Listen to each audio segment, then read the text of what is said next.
ઝારખંડમાં રાંચીથી દિલ્હી જઈ રહેલી એર એમ્બ્યુલન્સ ચતરા જિલ્લામાં ક્રેશ થઈ હતી, જે બાદ વિમાનમાં સવાર તમામ 7 લોકોના મોત થયા છે.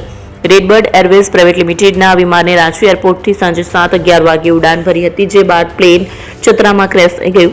ચતરાના ડેપ્યુટી કમિશનરે જણાવ્યું કે 7:30 વાગ્યે વિમાન સાથેનો સંપર્ક તૂટી ગયો હતો, જે બાદ સિમરિયા વિસ્તારના બરિયાતુમાં તે ક્રેશ થયું.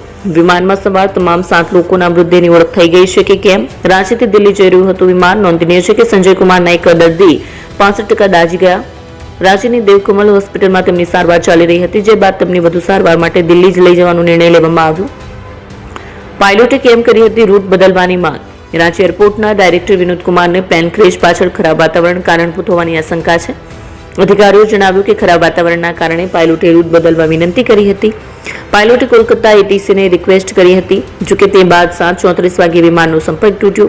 નોંધનીય છે કે હાલમાં જ બારામતીમાં વિમાન દુર્ઘટના થઈ હતી. એવામાં આ ક્રેશથી ભારતની એવિએશન સુરક્ષાને લઈને ગંભીર સવાલ ઉભા થાય છે.